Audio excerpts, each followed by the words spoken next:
लोकसभा चुनाव के पहले चरण में बिहार में 4 सीटों पर वोटिंग हुई। आइए एक नजर डालते हैं वोटिंग प्रतिशत पर। इस बार की अगर वोटिंग की बात की जाए तो वोटिंग प्रतिशत पर नजर डालते हैं। तो वहीं नवादा की अगर बात की जाए तो नवादा सीट पर इस बार 41 वोटिंग हुई और इसी के साथ साथ जमुई में 50% इस बार जो है चुनाव रहा।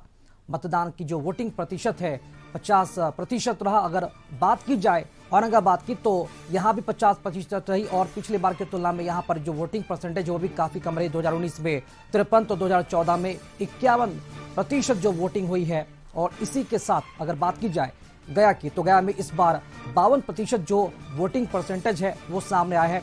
पिछली बार 2019 में 56 और 2014 में 53% जो वोटिंग हुई और इसी के साथ नवादा में 41.50 वोटिंग प्रतिशत सामने आया है। और इसी खबर पर अधिक जानकारी देने के लिए हमारे साथ सहयोगी आशुतोष न्यूज रूम से हमारे साथ लाइव जुड़ चुके हैं। आशुतोष, इस बार खूब बढ़ चढ़ कर लोगों ने वोटिंग की, प्रचार भी खूब किया, लेकिन जो रिपोर्ट सामने आई निर्वाचन आयोग की तरफ से कल प्रेस कॉन्फ्रेंस किया गया और ये भी कहा गया कि पिछली बार की तुलना में इस बार 5% कम वोटिंग हुई है। तो क्या लगता है कमियां कहां रह गई वोटिंग को लेकर और जागरूकता को लेकर? नहीं, अगर बढ़ चढ़कर वोटिंग करते तब तो ये नौबत नहीं आती।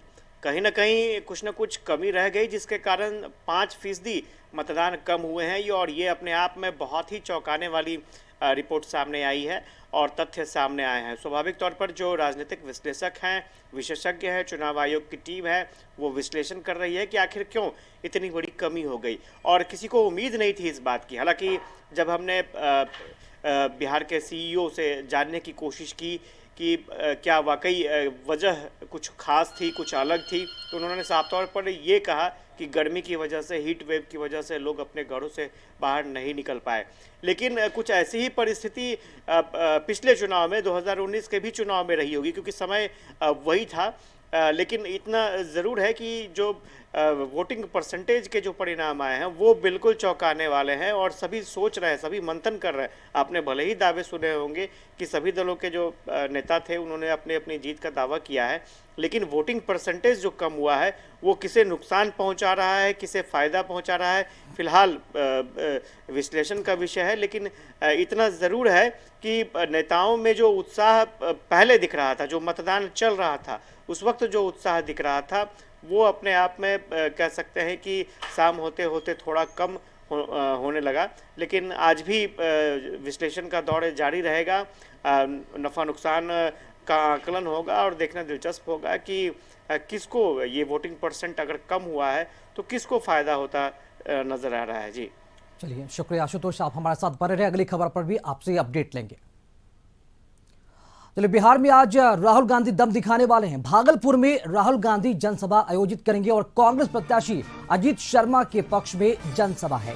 इंडिया गठबंधन के कई नेता आज मंच साझा करेंगे राहुल गांधी के साथ।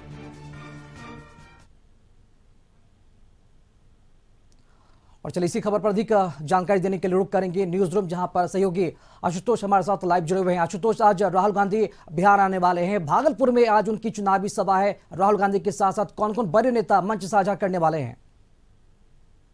देखिए, बिल्कुल 12:10 पर राहुल गांधी की सभा होनी है भागलपुर में और पार्टी के जितने भी वरिष्ठ नेता हैं वो उस मंच पर मौजूद रहेंगे। स्वाभाविक तौर पर चुनाव में ये राहुल गांधी की पहली सभा है और इसको लेकर के काफ़ी डिमांड भी हो रही थी। आपने देखा होगा कि पीएम मोदी जिस तरह से बिहार आकर एनडीए के उम्मीदवारों के समर्थन में प्रचार कर रहे थे, तो लोगों को उम्मीद थी, खासतौर से कांग्रेस पार्टी को ये उम्मीद थी कि जल्द से जल्द राहुल गांधी का शेड्यूल बने।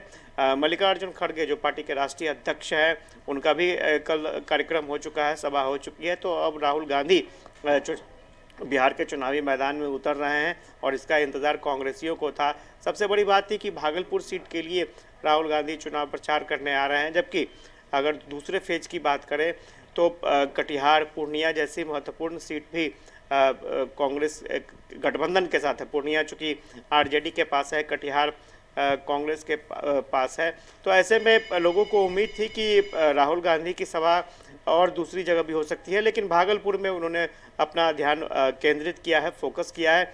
देखना दिलचस्प होगा कि दूसरे चरण को लेकर के और कितना कार्यक्रम तय हो पाता है, क्योंकि 26 तारीख को वोटिंग होगी और उससे पहले और कितनी सभाएं की जा सकती हैं, हो जा सकती हैं। कुछ और दिन और समय बचे हुए हैं, क्या इसमें तय हो पाएगा। लेकिन फिलहाल भागलपुर के जरिए चुनावी अभियान की शुरुआत बिहार में राहुल गांधी कर रहे हैं। देखना दिलचस्प होगा कि अपनी सभा, अपनी मंच से राहुल गांधी क्या संदेश देते हैं। चलिए, शुक्रिया आशुतोष खबर पर जानकारी देने के लिए आपका। और बुलेटिन में फिलहाल यहाँ पर वक्त हो चला एक छोटे से ब्रेक का, लौटेंगे चलो।